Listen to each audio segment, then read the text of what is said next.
All right, so in this one, we want to add our content or the actual generic foreign key into this post.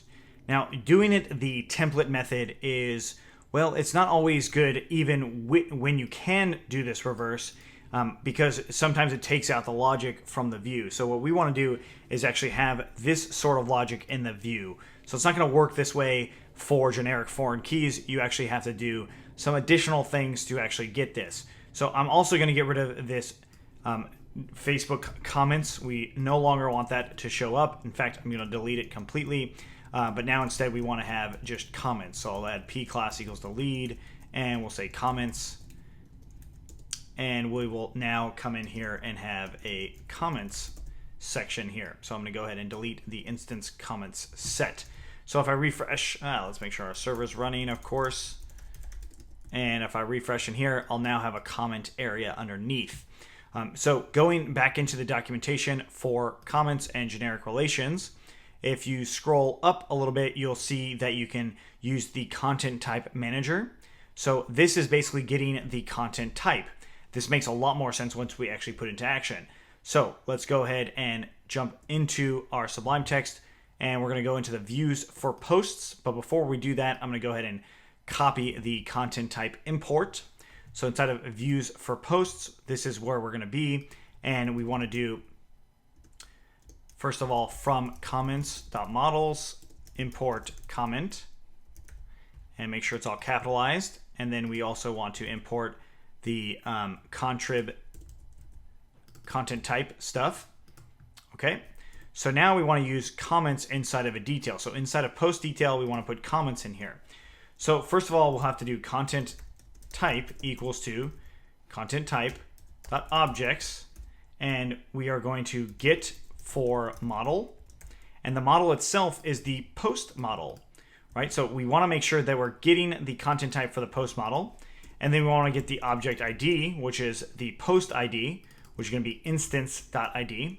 I'll explain this stuff in just a second, but then we'll just do comments equals to comments, comment.objects.filter, content type equals to content type, and then object ID equals to obj ID.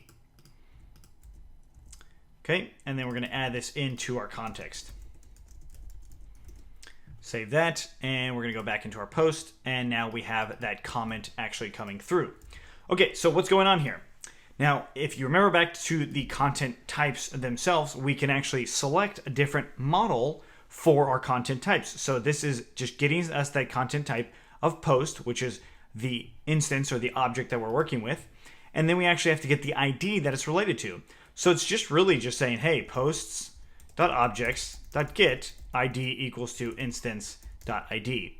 So it's virtually doing this exact same thing, right? And if we did comments, or if we got that specific one or one of these, it would actually give us this content object, which we'll actually see inside of the template in just a second. So this is giving us a list of all the comments that are related to it. So that means in post detail, we can iterate through them. So for comment in comments, we can add a div class here. So I'll do div class equals to, well, I'll leave the actual class out for a second. But now we can have comment in here. And we want to do comment.content. And if I refresh in here, now it shows us that comment. And I can put an HR tag here, save it, and refresh. And we can add another comment. So let's go ahead and do that. Save and add another. Same user. We're going to do the content type of post, object ID of 1, more data. We save that. We come back in here and refresh. And now we have another comment. And of course, we can add a break tag underneath that and do via, and this could be comment.user. We save that, refresh, and now it's going to show us the user who did it. And we could say even the timestamp. So on comment.timestamp, because again, that's a field of the timestamp, and it shows us that. And we can use a Django time sense like filter tag, or we could say put a slash there and then just say a go, and there we go. So the ordering is not the right order, which we can change in just a second, but the content itself is correct, right? And we can also put this in a small, just kind of making it look a little bit, more designed basically. So there it is. That's kind of how we can render these comments out in particular. So going back into our comment model itself, we see that this content type can be anything. So that means that it can actually exist on other models as well. So if you had a model called lecture, you could actually have the same content coming from the comments app on lecture, and you could also have it on its own content. So you can add its own comment, have its own comments set, which is something we will actually talk about as well. But the main thing here is using content types to actually grab certain kind of data in a certain kind of way. Now, of course, now we actually need to create comments and be able to delete them and do all those things, which is what we will do. But the main part here is making sure that we can actually render these comments and that you understand what's going on. For a quick recap, what we're going to do is we're going to look back at that view and we're going to see here. Now, if we kept the post model inside of comments, we would do comments like this. So comments equals to comment.objects.filter post equals to instance, right? So it'd be the post instance itself. You could do user equals to request.user, and that would get all the user comments. So that is a valuable way to do it. And we could also not necessarily have object ID here, but we can get rid of that object ID, and this is going to get all of our post comments. So it's going to be similar to post. But adding in that object ID allows us to actually grab those comments specifically. So we have to get the content type and then get the object ID and then go ahead and use that together for these generic relations. The other nice thing about our comments themselves is we can use comment.contentObject. And if I save that and refresh in here, it's going to give us our post data. So notice it says new post. So content object, let's put this above here.